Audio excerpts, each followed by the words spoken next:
Fala galera, beleza? Estou aqui com a apostila, volume 1. A gente vai lá em História 2, capítulo 4, Roma Antiga, o Império Romano. A gente vai lá no exercícios conceituais. Vamos lá? Está aqui na tela, ó. Exercícios conceituais 1. Uma das origens da servidão feudal no Ocidente medieval remonta à crise do século III da era cristã, que afetou e transformou profundamente o Império Romano. Descreva essa crise e estabeleça sua relação com a servidão feudal. A gente pode analisar a crise do Império Romano por 3 fatores. O fator econômico, né? O fator escravista, a falta de escravo para garantir a produção agrícola romana, né? A invasão bárbara, as invasões de povos bárbaros no território romano, tudo isso junto fez com que o Império Romano começasse a sofrer dificuldades para se organizar. Essa dificuldade para se organizar fez com que o Império Romano ele caísse. E assim inicia o período feudal, onde esses povos iniciam formando reinos esses que mais para frente vai criar a ideia de feudalismo. A servidão vem desse período romano também, porque sem ter escravo para produzir a agricultura, alguns camponeses começaram a lotear o território romano, que vai ser uma das características do feudalismo, onde o camponês vai lotear um território pertencente a um senhor e ali ele vai produzir para se alimentar e para alimentar o senhor. Tá ok? 2. A política do pão e circo. A política do pão e circo era quando o imperador ele dava trigo para a população pobre e organizava alguns eventos para distrair esses povos, para que eles não pensassem na má administração do império ou na administração do império e assim se revoltassem contra o imperador. Vamos lá. Além da reflexão sobre o passado humano, a história é também reflexão sobre o nosso presente. Com base na citação anterior, que fala sobre o pão e circo, analise pelo menos um elemento do mundo atual comparável ao contexto mencionado. Uma coisa atual, um evento hoje que possa ser caracterizado igual ao pão e circo, ou seja, você dá festas para poder deixar o povo ocupado e assim o povo não pensar muito no decorrer da política, da economia. A gente pode tirar como exemplo aqui o carnaval, que é uma festividade, um período de festividade que participa bastante pessoas, né? Várias pessoas de vários tipos de culturas, né? E que serve para que nesse período praticamente do carnaval a gente não pensa quase em nada da política. Então seria o carnaval, seria o nosso pão e circo atual. Vamos lá para 3. Nesse depoimento, o imperador Augusto descreve a paz romana, realização que assinala o apogeu da expansão do império no Mediterrâneo. Vamos lá. Estendia os limites de todas as províncias do povo romano, fronteiriças de nações que escapavam à obediência ao império. Restabelecia a ordem nas províncias das Gálias, das Espanhas, na Germânia, juntei o Egito ao império, recuperei a Sicília e Sardenha e as províncias além do Adriático. Ou seja, é uma fala onde o imperador Augusto fala sobre a sua conquista, né? Vamos lá. Qual foi o meio utilizado por Augusto para estabelecer a paz romana? Augusto utilizava a força militar, era o que garantia essa ideia de paz romana dele, mas era conquistada, ou seja, a paz romana era a paz do povo romano, não dos outros povos que eram conquistados com poder militar. B. Explique a importância do mar Mediterrâneo para o Império Romano. O mar Mediterrâneo era a possibilidade comercial que Roma tinha. Era a maior rota comercial que Roma, que garantia o comércio romano e o enriquecimento do povo romano. C. Quais as formas de governo que antecederam a ascensão dos imperadores em Roma? Roma inicia com a monarquia, depois passa por um período de república até chegar no império. 4. O texto do 4 aqui, vocês vão ler em casa aí, fala sobre Otávio Augusto, o imperador. Dentro desse texto a gente vai tirar a resposta referente da questão. Vamos lá. Com base na crônica acima, que retrata o início do período imperial de Roma, assinale a conclusão que não pode ser extraída desse período imperial romano. O que não está dentro desse período imperial romano está aqui, ó.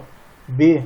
O título de Augusto inaugurou o culto ao imperador, normal entre os povos do Oriente, mas excepcional em Roma.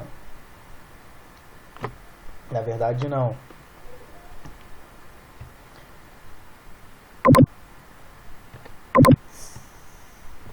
Vamos lá, a gente estava na 4. 5. Aqui a gente vê a imagem de um gladiador, né? 2 gladiadores lutando. Vamos ler o texto. A imagem acima nos remete à luta entre gladiadores, um jogo importante na composição da política do pão e circo, instituída no Império Romano.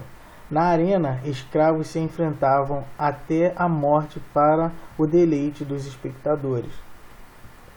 Nesse contexto, a violência transforma-se em espetáculo público, e nele se observa que a opção correta é a diversão das camadas sociais mais afetadas pela política expansionista de Roma e pelo crescimento do número de escravos na cidade. Ou seja, a diversão era feita por essas pessoas que não que não se divertiam, que eram os escravos, que garantiam a diversão da elite romana. Exercícios contextualizados. De novo, a imagem de gladiadores, né? Vamos lá para a questão. Aí em cima. Aqui, ó. A imagem anterior retrata parte do mosaico romano de Ning, um dos mais bem conservados que se encontram até o momento no norte da Europa. A composição conta com mais de 160 metros quadrados e apresenta como tema cenas próprias de um anfiteatro romano. A partir da leitura da imagem e do conhecimento sobre o período em questão, pode-se afirmar corretamente que a imagem representa aqui, ó, D, uma luta entre gladiadores, prática que tinha inúmeras funções naquela sociedade, como a diversão, a tentativa de controle social e a valorização da guerra. Controle social aqui porque era uma forma de diminuir a quantidade de escravos também, para que esses escravos não se revoltassem contra o imperador romano.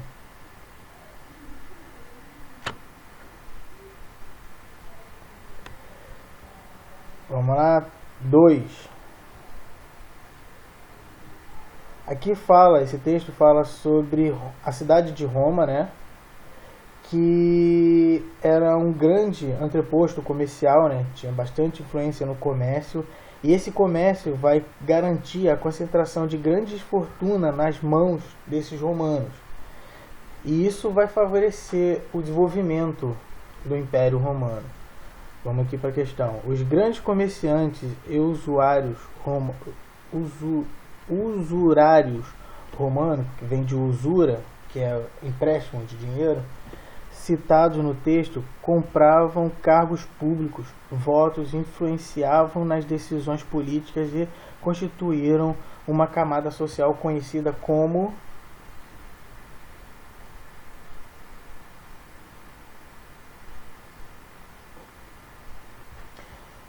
opção D, cavaleiros ou classe equestre.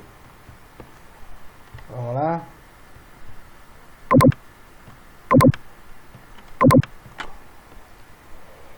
Três. Podendo-se encontrar na crise do mundo romano do século III o início da profunda perturbação de que sairá o Ocidente medieval, é legítimo considerar as invasões bárbaras do século V como o acontecimento que precipita as transformações que lhes dá um aspecto catastrófico e que lhes modifica profundamente a aparência. A crise do mundo romano e a transição para a Idade Média está relacionada com opção B, tiveram entre suas características a diminuição do ingresso da mão de obra escravizada e o processo de ruralização social, ou seja, com a diminuição dos escravos, né, não tinha mão de obra para trabalhar no campo, e assim muitas pessoas saíam da cidade com medo das invasões bárbaras para poder trabalhar nessas áreas agrícolas, ao qual não tinha ninguém trabalhando, porque não tinha mais os escravos. 4. O processo de declínio do Império Romano Ocidental começou em meados do século IV d.C., sobretudo em razão da série de problemas que, desde o século III, o assolava, como as invasões bárbaras, a crise econômica e as disputas dos militares pelo poder. A ligação entre a alúdia crise econômica e a formação das bases do modo de produção feudal se encontra na opção correta A gradual substituição do sistema escravista pelo de colonato, ou seja, um colono, uma pessoa tomando posse de controle de uma terra para a produção, pagando o imposto por esse controle dessa terra, baseada na preservação de serviços agrícolas em terras dos senhores, em troca de subsistência e proteção. Era quando um camponês recebia a posse de uma terra, de um senhor, e com posse dessa terra ele produzia. Tudo que era produzido, metade era para o camponês e a outra metade era para pagar como imposto ao dono da terra. Isso vai garantir também uma base do que vai ser o feudalismo. 5. O texto, vocês vão ler agora em casa, né?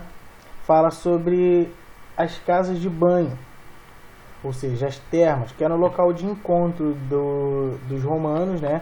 Um local meio que de lazer, onde eles iam se banhar, conversar e ter um contato cultural e social também da Roma Antiga. De acordo com o texto, é correto afirmar que as construções citadas, ou seja, as termas, eram, opção correta, A. Eram grandes edificações em que ocorriam diversas atividades sociais, além dos banhos quentes, ou seja, as termas, as casas de banhos eram um local onde eles mantinham contato social, onde eles conversavam, onde eles interagiam socialmente. Valeu, galera. Até a próxima. Continua aí com o estudo de vocês, hein? Valeu.